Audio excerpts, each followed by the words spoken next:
जय गुरुदेव।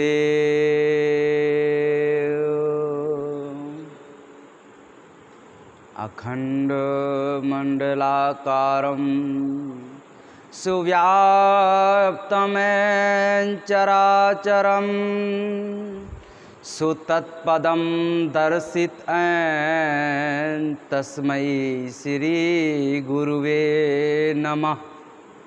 वो महाप्रभु जो सभी चर और अचर में व्याप्त है, कण कण में समाया हुआ है, ऐसे महाप्रभु के चरणों में कोटान कोटि बार नमन प्रणाम करते हुए यह विनय विनती करते हैं कि हम सभी के जीवात्माओं को इस काल माया के देश से छुड़ा करके अपने निज धाम सतलोक सचखंड ले चलें।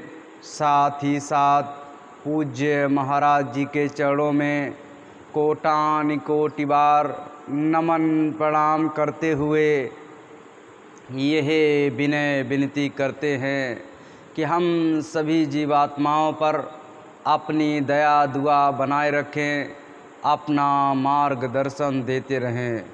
बोलिए जय गुरुदेव।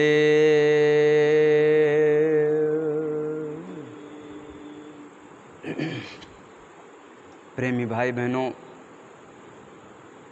हम और आप भागते भागते, दौड़ते दौड़ते, चलते चलते सच्चा रास्ता, सच्चा मार्गदर्शन ढूंढते ढूंढते थक चुके हैं। हम और आप हमेशा के लिए शांति चाहते हैं। हम और आप इस संसार से अपनी जीवात्मा का कल्याण चाहते हैं। हम और आप इस संसार से अपने आप को निकालना चाहते हैं।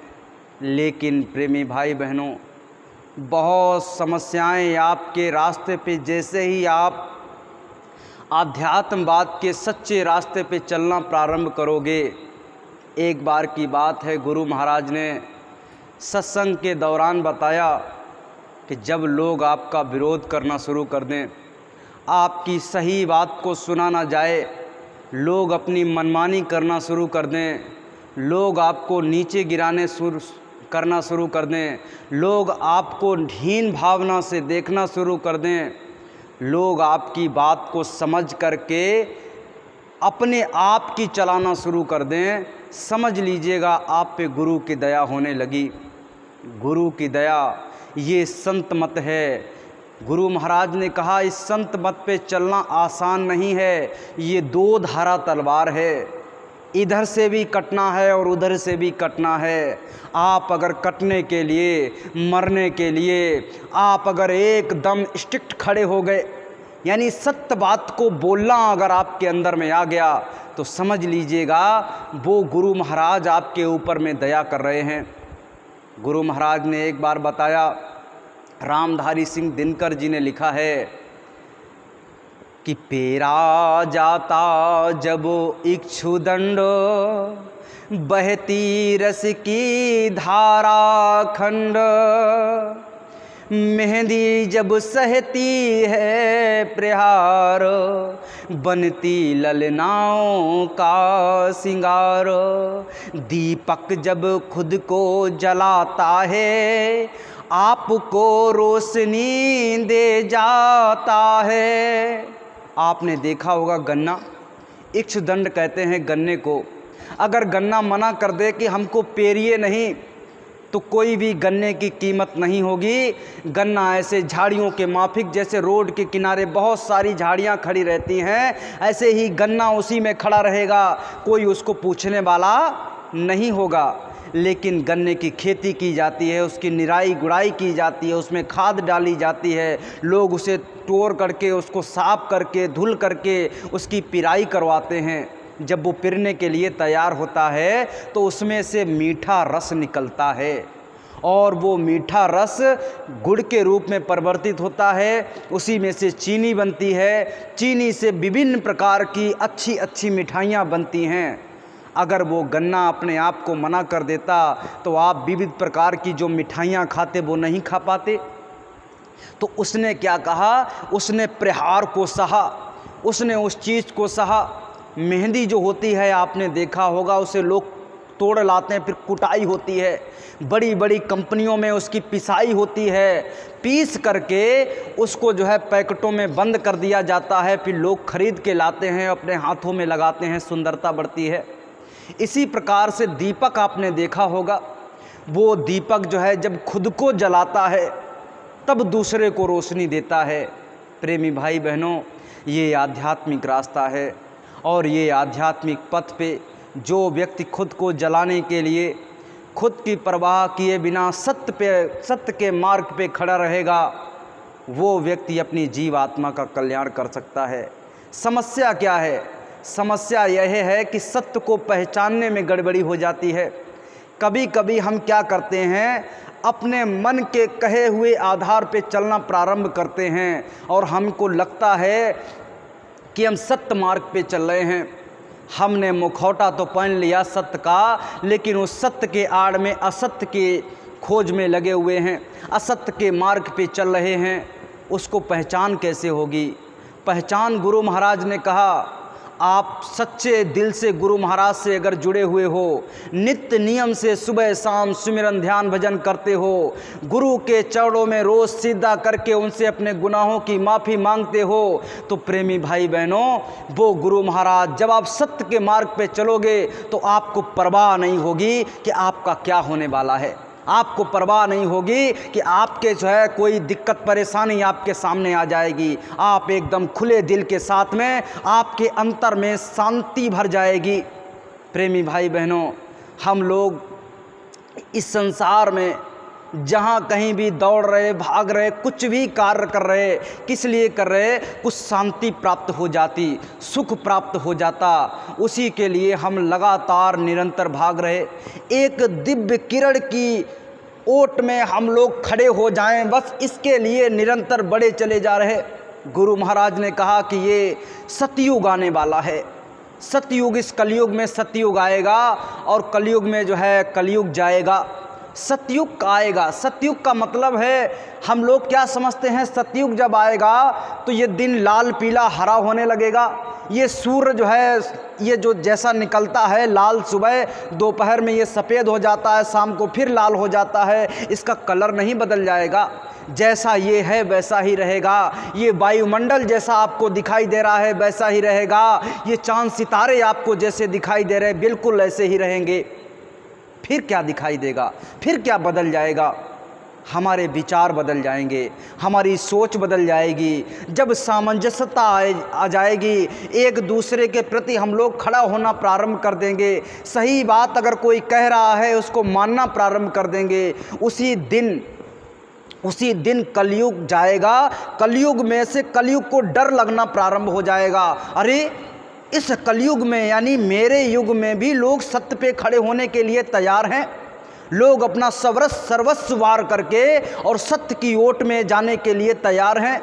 इस कलयुग में कलयुग को डर लगना प्रारंभ हो जाएगा और इसी कलयुग में सतयुग आना प्रारंभ हो जाएगा। उसके लिए हमें क्या करना पड़ेगा? हमें अपने आप को सुधारना पड़ेगा, अपने अंदर में सत्यता को लाना पड़ेगा। लेकिन क्या हो जाता है, हमने सोचा समझा नहीं, टिप्पणी करना शुरू कर दिया। हमने सोचा समझा नहीं, कार्य करना प्रारंभ कर दिया। अब हमको ये पता नहीं चल रहा कि ये क्या कर रहे, इसीलिए आपके दिमाग में उलझन आ जाएगी, आप परेशान हो जाओगे। आपका ये जो सिर है ये भारी हो जाएगा, ये दर्द करने लगेगा आपके अंदर में, क्योंकि आपने सही मार्ग पे चलना अभी प्रारंभ नहीं किया है। अगर आपने सही मार्ग पे चल रहे होते, आपने अगर सही कार्य किया होता तो आपके अंदर सोच नहीं आती, आपके अंदर दुख तकलीफ नहीं आती, आप ज़्यादा जो है आपके सिर में दर्द नहीं होता। क्यों? क्योंकि आपने सत्य के मार्ग पे चले हैं, आपको मालूम है कि सत्य का मार्ग है ये। इसीलिए गुरु महाराज ने हमको सत्य का मार्ग दिखाया। हम लोग इस दुनिया में भाग रहे, दौड़ रहे, एक ऐसी किरण का इंतजार कर रहे थे कि कोई ऐसी किरण आए जो मुझे शांति की ओट में ले जाए, शांति की परछाई में ले जाए। वो दिन आया। एक दिन ऐसा था,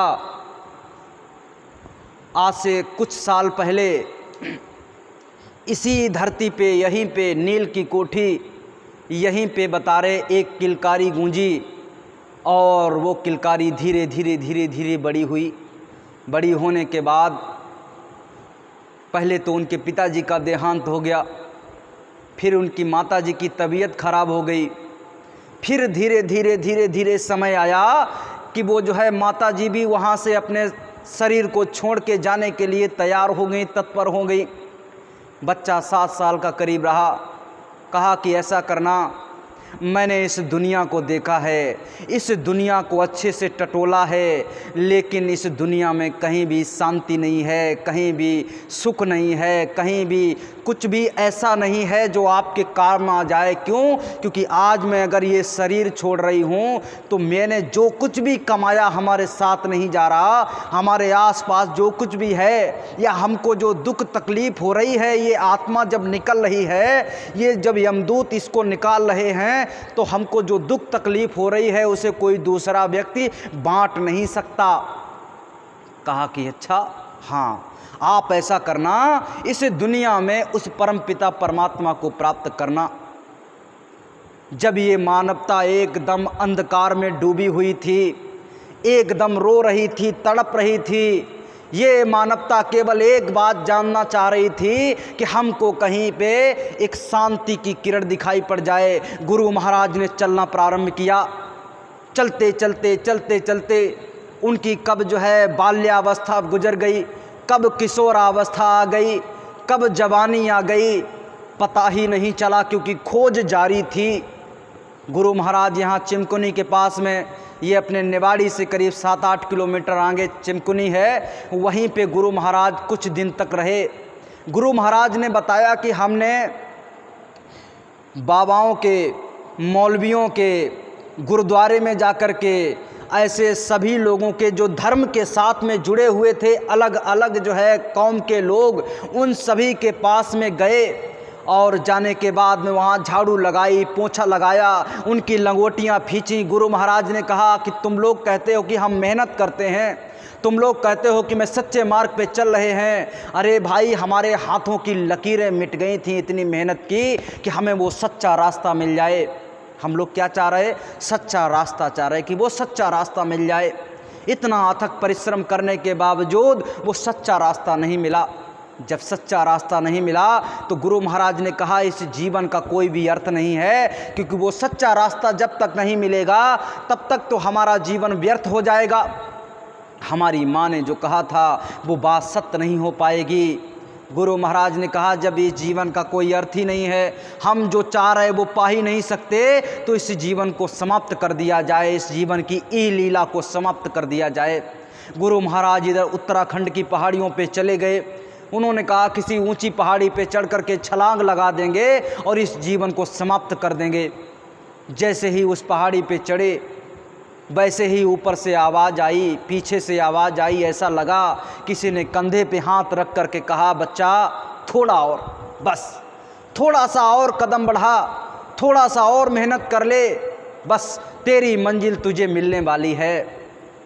बस इस बात की देरी थी। गुरु महाराज ने तुरंत अपने पीछे कदम बढ़ाए और पूरे जोश और खरोश के साथ में चल पड़े। गुरु महाराज अपने सत्संग के वचनों में कहते थे, हम लोग कभी गुरु महाराज के वचनों को समझ नहीं पाए। गुरु महाराज ने अपने सत्संग के वचनों में बताया कि बेटा, जब भी सुमिरन ध्यान भजन पे बैठिए, जब भी सत्संग में जाइए, जब भी सेवा में लगिए, जब भी अपने सेवा के कार्यों को करें, किसी भी कार्य को करें, सेवा से संबंधित, आश्रम से संबंधित, अपने गुरु से संबंधित, पूरे जोश और खरोश के साथ में करना, उसमें कोई भी ढिलाई नहीं होनी चाहिए। क्यों? किसी जैसे गाड़ी होती है और गाड़ी में अगर पहिया में हवा कम रहेगी तो आपकी पेट्रोल ज़्यादा पिएगी, माइलेज कम देगी और हो सकता है आगे चल कर के पंचर भी हो जाए, चलना बंद हो जाए। इसीलिए उसमें हवा हम लोग चेक करवाते रहते हैं कि टनाटन हवा है कि नहीं। इसी प्रकार से हमारे अंदर में उत्साह एकदम 1 नंबर का होना चाहिए। अपने उत्साह को एकदम चरम सीमा पे रखिए और सत्य मार्ग पे चलने के लिए एकदम तैयार रहिए। गुरु महाराज ने अपने पैर पीछे को बढ़ाए और चल दिए सतमार्ग पे चलने के लिए, खोज करने के लिए कि अब तो मेरी मंजिल हमको मिलने वाली है। बढ़ते चले गए, अलीगढ़ चिरौली की ओर पहुंच गए। उधर क्या हुआ, सच्चे गुरु और सच्चा चेला। अब जो है पहले के जो नामदान मिला करते थे वो कैसे मिलते थे, बहुत ही मेहनत और मशक्क़त के बाद में 10-10, 12-12, 14-14, 15-15 साल लोग संत महात्माओं के आश्रम में जाने के बाद वहाँ पे नाक रगड़ते थे, रात दिन सेवा करते थे, गुरु के चरणों में अपने आप को समर्पित रखते थे। किस लिए? सतमार्ग मिल जाए, सच्चा रास्ता मिल जाए, यानी नाम दान मिल जाए। क्योंकि कलयुग में क्या है, कलयुग केवल नाम आधारा और सुमिर सुमिर नर उतर ही पारा। यानी कलयुग में केवल नाम का आधार है और उस नाम को प्राप्त करने के लिए ये जीव आत्माएं अथक परिश्रम करती थीं। ये मनुष्य, ये इंसान अथक परिश्रम करता था कि गुरु की दया हो जाए, तब कहीं जाकर के गुरु की दया होती थी और वो नाम दान देते थे कि अब इस पे चलना प्रारंभ कीजिए। एक बार महाराज जी से लोगों ने पूछा, काफिले में थे तो लोगों, बहुत सारे सत्संगी प्रेमी भाई बहन पहुंच गए, कहने लगे गुरु महाराज दया नहीं कर रहे। तो महाराज जी ने कहा तुम्हें कैसे पता है कि दया नहीं कर रहे? कि नहीं मेरा भजन पूजा बन ही नहीं रहा। तो गुरु महाराज जी ने कहा कि ऐसा है, अभी आपका पात्र यानी जो बर्तन है, यानी ये जो शरीर है, इसमें आपने अभी बहुत ज़्यादा कूड़ा कचरा भर रखा है, ईर्ष्या द्वेष भर रखा है। इसकी वजह से आपका सुमिरन ध्यान भजन नहीं बन रहा, आपको उस परमपिता परमात्मा दिखाई नहीं पड़ रहा, उससे आप मिलन नहीं हो रहा। इस कूड़े कचड़े को धीरे धीरे सफाई करना प्रारंभ कर दीजिए। ये कूड़ा कचरा जैसे जैसे साफ होगा, यानी बर्तन आपका जैसे जैसे साफ होगा, आपको महसूस होने लगेगा कि हाँ, वो जो है दया, वो जो है रस, वो अमृत धीरे धीरे आपके अंतर में उतरना प्रारंभ हो गया है। प्रेमी भाई बहनों, गुरु महाराज ने जो है अब सच्चे गुरु, अब सच्चे ही जो है चेला, अब उनके अंदर से जो विकार थे, उनके अंदर में जो ईर्ष्या द्वेष था, उनके अंदर में जो बुराई थी, जो कर्म थे, गुरु महाराज के अंदर से एकदम निकल चुके थे। अब उन्होंने जैसे ही दादा गुरु जी को देखा, अब दादा गुरु जी ने जैसे ही गुरु महाराज को देखा, अब एक दूसरे को देख करके आंसुओं की लड़ी लग गई। अब केवल और केवल भाव विभोर हो गए, क्योंकि संत महात्माओं ने कहा है कि भाव का भूखा हूँ मैं, भाव ही एक सार है, भाव से भज ले तो भव से बेड़ा पार है, भाव बिन कोई पुकारे मैं कभी सुनता नहीं, भाव भक्ति टेर की करती मुझे लाचार है। जब गुरु महाराज के अंदर से वो उमड़ा, वो सैलाब जब उमड़ा, तो क्या हुआ, ऊपर से वो जो है दादा गुरुजी उस समय पूर्ण गुरु थे, उनके अंदर से दया फूट पड़ी और जाकर के वो जो है गुरु महाराज के ऊपर में गई। गुरु महाराज भी सामने खड़े, उनको अपने गले से लगा लिया और कहा, तुरंत ही नामदान दे दिया। क्यों नामदान दे दिया तुरंत? क्योंकि उनका पात्र साफ था। गुरु महाराज ने कई साल अथक परिश्रम किया था अपने गुरु को प्राप्त करने के लिए, सच्चा रास्ता प्राप्त करने के लिए। कहा कि लग जाओ इस रास्ते पे। गुरु महाराज उस रास्ते पे लग गए। धीरे धीरे काम होना प्रारंभ हो गया। गुरु महाराज एक बार लौट करके आए और दादा गुरुजी से कहा, गुरुजी हमारा मन नहीं रुकता है, स्थिर नहीं रहता है। जब भी सुमिरन ध्यान भजन पे बैठते, जब भी सच्चे रास्ते पे बैठते, जब भी आपके बताए हुए रास्ते पे बैठते, स्थिर नहीं रहता, ये भाग जाता है। दादा गुरुजी ने कहा, इसका काम ही है भागना, लेकिन इसको रोकने के लिए एक ही साधन है। वो क्या साधन है? गुरु के दर्शन करना। अगर गुरु सामने नहीं है तो उनकी छवि के दर्शन कर लेना। जब आप अपने गुरु के छवि की दर्शन कर लोगे, उनकी फ़ोटो के दर्शन कर लोगे, अंतर में उनको जगाने की कोशिश करोगे, तो ये जो अंधकार है, ये जो संसार के जो मालिक हैं काल भगवान, उन्होंने जो अंधकार भर रखा है, उस जगह पे जब गुरु आपके विराजमान हो जाएंगे तो उनके अंदर में तो इतना प्रकाश है जिसकी कोई सीमा नहीं। वो जब आपके अंदर में प्रकट होंगे, आपके अंदर में खड़े हो जाएंगे, तो आपके अंदर से अंधकार निकल करके बाहर खड़ा हो जाएगा। ये जो मन है ये काल भगवान का ही एक प्रारूप है, उसका बेटा समझ लीजिए, छोटा बेटा है। और उन्होंने इसको जो है लगा दिया है इस जीवात्मा के पीछे कि ये जीवात्मा यहाँ से निकल ना जाए, ये आपकी जिम्मेदारी है। तो मन अपना काम पूरे जो है जिम्मेदारी के साथ में कर रहा कि ये जीवात्मा यहाँ से निकलने वाली नहीं है। धीरे धीरे धीरे धीरे क्या होगा, आप जैसे ही अपने गुरु के छवि के दर्शन करेंगे तो इसका जो है ये जो मोटापन है इस मन का, ये धीरे धीरे धीरे धीरे पतला हो जाएगा, धीरे धीरे धीरे धीरे इसकी सफाई हो जाएगी और ये आपका साथ देना प्रारंभ कर देगा। तो गुरु महाराज ने जब ये किया, दादा गुरु जी के जैसे ही मन ना रुके तो उनके जो है छवि का दर्शन कर लिया करें और अंतर में उनको बैठालने की कोशिश करें। धीरे धीरे धीरे धीरे ये मन आपके साथ में खड़ा हो गया, गुरु महाराज के साथ में खड़ा हो गया।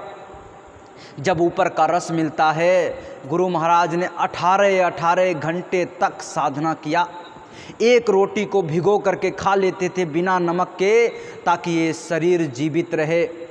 बड़े बड़े लोगों ने जप किए, तप किए, योग किए, साधना किए, लेकिन उस परम पिता परमात्मा को प्राप्त नहीं कर पाए, अपने घर नहीं जा पाए। क्यों? क्योंकि उन्होंने सच्चा रास्ता नहीं मिला था। गुरु महाराज को दादा गुरु जी के रूप में सच्चे गुरु मिले, कंज गुरु मिले और उन्होंने सच्चा रास्ता बता दिया। और उस सच्चे रास्ते पे चल करके गुरु महाराज ने अपनी जीवात्मा के कल्याण करवाया। एक बूंद जैसे है और ये बूंद उठा करके समुद्र में डाल दिया जाए, फिर आप ढूंढिए कहाँ पे ये बूंद है। आप इस बूंद को ढूंढ नहीं सकते। इस बूंद को यहाँ से उठा करके जब समुद्र में डाल दिया गया तो इसको क्या कहा जाएगा? बूंद कहा जाएगा? नहीं, क्या कहा जाएगा? समुद्र कहा जाएगा। अब वो बूंद नहीं रहा, अब क्या बन गया? समुद्र बन गया। लेकिन आप अब भी कहोगे नहीं, बूंद है, इसी में कहीं होगा, तो वो बूंद नहीं रहा। इसी प्रकार से ये जो जीव होता है, जब अपनी गुरु की दया कृपा से, मेहनत से, अथक परिश्रम से अपने आप को जगा करके और उस सतलोक सचखंड पहुंचा देता है, इस काल और माया के जाल से दूर पहुंचा देता है, अपने स्वरूप के दर्शन कर लेता है। अपना स्वरूप, अब तो हम कहेंगे अपना स्वरूप तो ये जो शीशा में हम लोग देखते, अरे भाई ये तो इस शरीर का स्वरूप है, इससे निकलोगे तो लिंग शरीर में जाओगे, उसका भी कोई स्वरूप होगा, उसका भी कोई आईना होगा। हम देखोगे हैं, हम ऐसे दिखाई देते हैं। फिर इसके बाद में आप सूक्ष्म शरीर में जाओगे, उसका भी कोई स्वरूप होगा और उसका भी कोई आईना होगा, उसको देखोगे कि हम ऐसे दिखाई देते हैं। इसके बाद में आप कारण शरीर में जाओगे, उसका भी कोई स्वरूप होगा और उसका भी कोई आईना होगा, आप देखोगे हम ऐसे दिखाई देते हैं। लेकिन ये जो चारों कपड़े जब जीवात्मा मुद्दतों पहले काल भगवान इसको लेकर के आए थे, तो ये जीवात्मा हंस स्वरूप थी। कैसी थी? हंस स्वरूप थी। ना कोई नर था, ना कोई नारी थी, केवल और केवल हंसों की टोली वहाँ से आई थी। अब धीरे धीरे करके क्या किया, काल भगवान ने इसको नीचे उतारने के लिए, जब उन्होंने चाहा कि इसको नीचे उतारा जाए तो इतनी प्रकाश, इतनी शक्ति, इतना पावर कि उतना पावर एक एक जीवात्मा के पास में था कि काल भगवान भी हार गए। कहने लगे मैं इस जीवात्मा को नीचे नहीं उतार सकता, लेकिन विधि से बहुत बड़े बड़े काम किए जा सकते हैं। आपने देखा होगा, शेर देखे शेर को देखते ही आदमी को हार्ट अटैक आ जाएगा, लेकिन शेर को लोग, यही इंसान तो होता है, उसे पिंजरे में बंद करता है और सर्कस में नचाता है। किसको? शेर को। हाथी इतना बलशाली है, उसको भी यही इंसान, यही 5 फुट 2 इंच का इंसान, ये जो है क्या करता है, उस जो है हाथी को क्या करता है, बस में कर लेता है, उसको भी सर्कस में और कहाँ कहाँ लेकर के जाता है। यानी कि ये जो इंसान है, इसके अंदर ये जो बुद्धि नाम की चीज़ है, ये आपको क्या से क्या ना करवा दे, लेकिन लोग इसका उपयोग ही नहीं करते। लोगों को ऐसा लग रहा है तो भगवान ने फ्री में डाल के रखी है, लेकिन भगवान ने बहुत सी विधि के साथ में यहाँ पर 250 ग्राम की बुद्धि, इसका वजन कितना है? 250 ग्राम इसका वजन है। और ये आपके सिर के यानी खोपड़ी के अंदर में डाल दी है। इसका नाम है बुद्धि, इसे कहते हैं ब्रेन।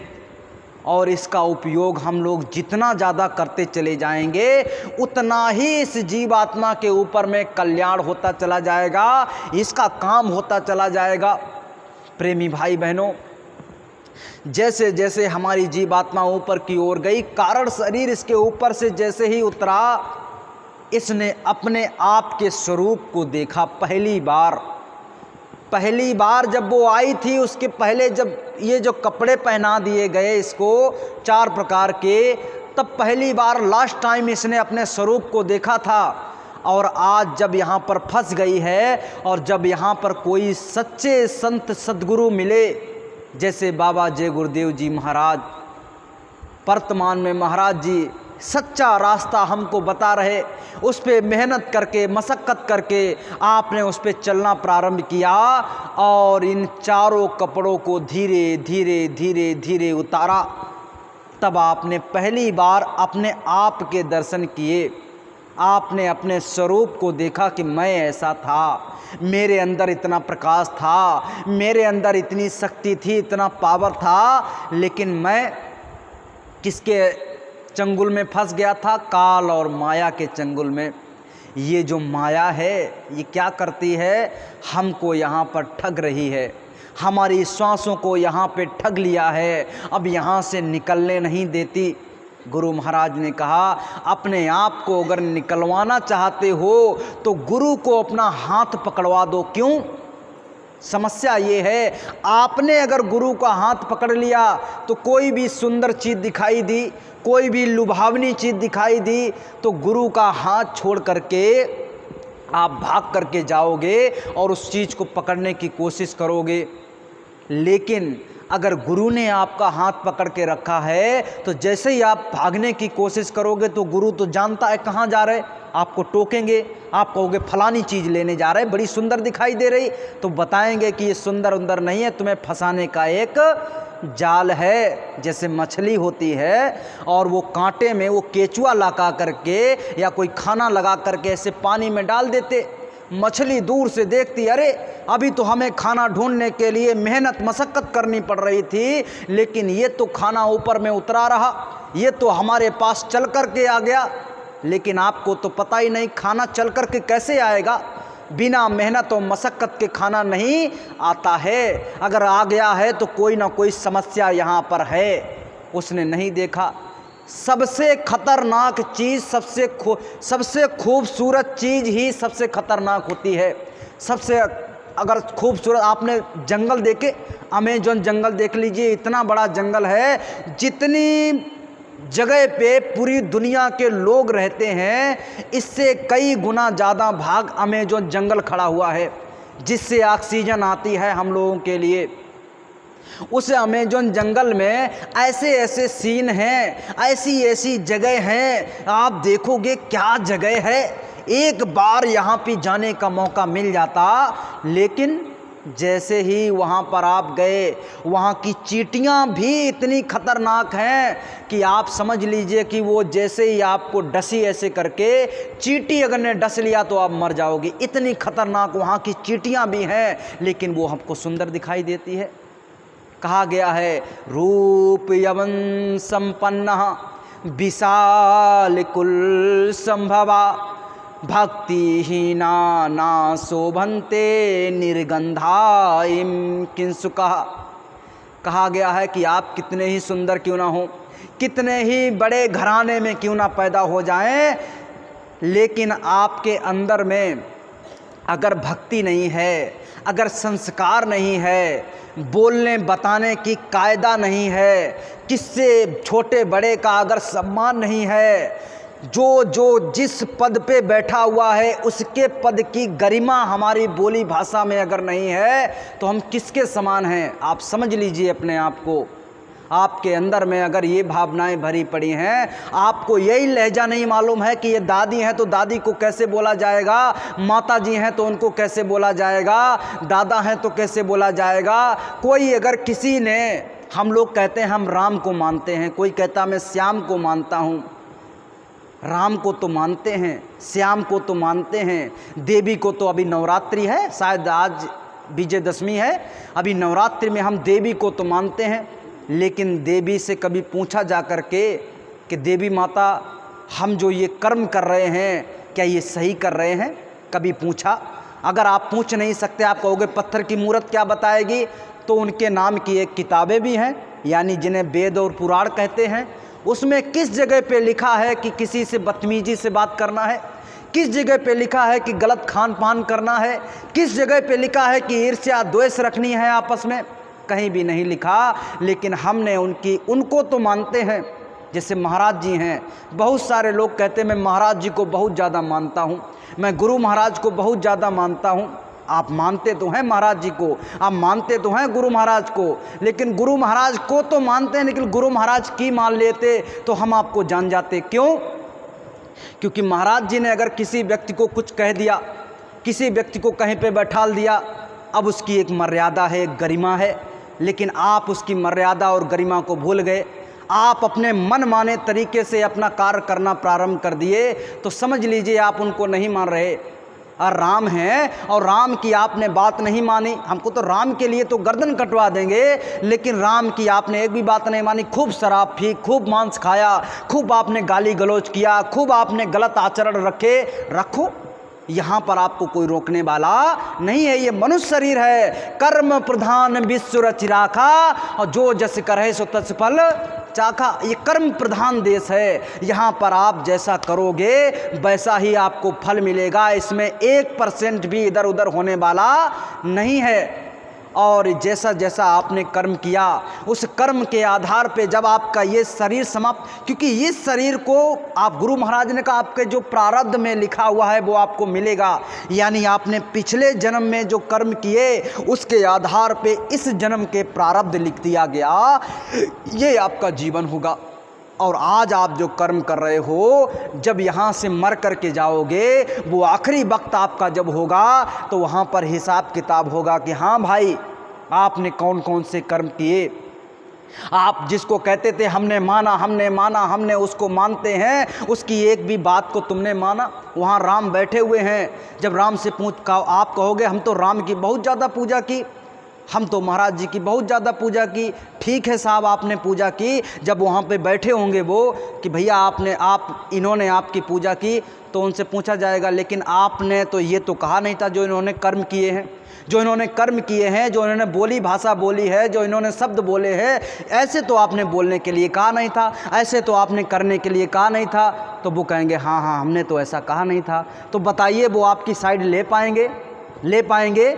नहीं ले पाएंगे। आपके माँ बाप हैं, माँ बाप के सामने आप जाकर के कोई भी गलत कर्म करके आते हो, कोई भी ऐसा उल्टा सीधा कर्म कर देते हो, जब आपको पकड़ करके आपके माँ बाप के सामने कोई खड़ा करता है और कहता है कि बताइए भाई साहब इसने लड़के ने ऐसे ऐसे काम किया है, बताइए ये सही है, तो उसके माँ बाप का सर नीचे झुक जाएगा, कहेंगे हमने तो ऐसा सिखाया नहीं था, अब इसने ऐसा किया है तो इसकी सज़ा इसको मिलेगी, कोई भी बचाने वाला नहीं होगा।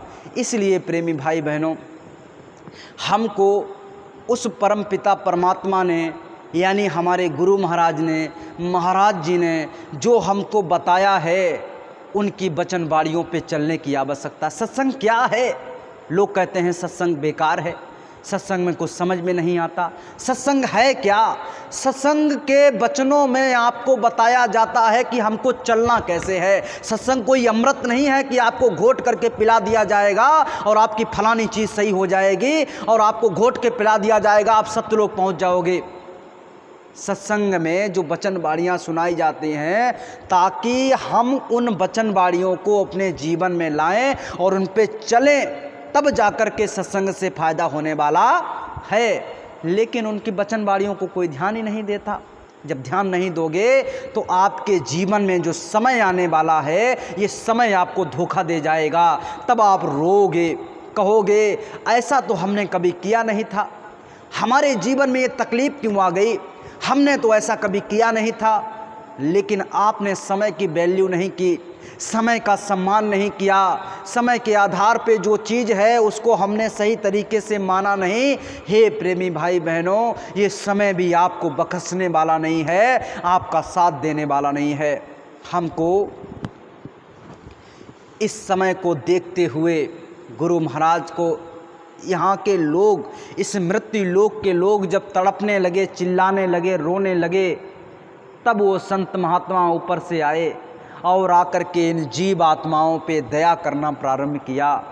उन्होंने अपने जीवन को बार दिया कि ये हमारी जीव आत्माएं यहाँ से निकल जाएं, लेकिन उनके त्याग को, उनके समर्पण को हमने ध्यान पे नहीं दे पाया कि उन्होंने किस त्याग और समर्पण के साथ में हमारी जीव आत्मा के लिए। संत महात्माओं को क्या चाहिए था, गुरु महाराज को क्या चाहिए था? इतना बड़ा आश्रम वहाँ पे बनाया, इतनी अथक परिश्रम के बाद में इतना बड़ा आश्रम यहाँ पे बनाया, इतने अथक परिश्रम के बाद में क्या मतलब था इसका? वो तो सत लोग जा रहे थे, अमृत को पी रहे थे, समुद्र रूप हो चुके थे, उनको क्या मतलब था? लेकिन ये जो जीव आत्माएं जो तड़प रही थी, रो रही थी, ये जो नरकों में जाने वाली हैं, ये जो 84 में जाने वाली हैं, कुत्ता, बिल्ली, सियार, गधा, उल्लू, चींटी, कीड़ा बन करके जो आप भोग भोगने वाले हो, ये देख करके उनके अंदर में विरह पैदा हो गया, उनके अंदर में दर्द पैदा हो गया और उन्होंने दया करके आपको यहाँ से निकालने का निर्णय लिया। और जब संत और महात्मा आपको निकालने का निर्णय लेते हैं, कोई माँ बाप अपने बच्चे को पालने का निर्णय लेता है, तो समझिए कितना दुख दर्द। सर्दी में बता रहे बच्चे पेशाब कर देते, लेटरिन कर देते, अब माँ क्या करती, उसको उठा करके अपने खुद जो है गीले में सो गई, बच्चे को एक तरफ सूखे में सुला दिया। ऐसे ही ये तो सांसारिक माँ बाप हैं जो बीच रास्ते में मिले और बीच रास्ते में आपको छोड़ देंगे, या तो आप छोड़ दोगे या तो ये छोड़ देंगे, सांसारिक हैं। लेकिन जो सच्चा गुरु और सच्चा वो जो है शिष्य, जो जीवात्मा, अब ये सच्चे और सच्चे मिल गए, समझ लो वो अपनी जीवात्मा के लिए कितना अपने आप को एकदम घिसा देंगे, अपने जीवात्मा के लिए दुख और दर्द को सहेंगे। वो गुरु महाराज हमारे कितना दुख दर्द को सहा, हम जीवात्माओं को बनाया है, उन्होंने अपने ओट में ले लिया है। अब बस हमको उनके सानिध्य में चलने की आवश्यकता है, जो उन्होंने शब्द बताए हैं उनको समझने की आवश्यकता है। हमारे अंदर में गुरु महाराज ने कहा ये बुद्धि दी गई है, ये मन जो है ये लगाम है, क्या है, और इंद्रियां जो हैं वो घोड़े हैं, लेकिन बुद्धि आपकी सारथी है। ये शरीर रथ है और इसको जो हाँक रहा है वो कौन है? बुद्धि। यानी जो बुद्धि दी गई है, इससे हमें सोचने और समझने की आवश्यकता है। जब तक हम सोचें समझेंगे नहीं, तब तक हमारा काम बनने वाला नहीं है। हम सोचें समझें, निर्णय ले लें, इसके बाद में हम अगर बोलेंगे, हम अगर व्यवहार करेंगे तो हमारे कर्म अच्छे होंगे, हमारा धर्म अच्छा होगा, हम गुरु महाराज के चरणों में रहेंगे।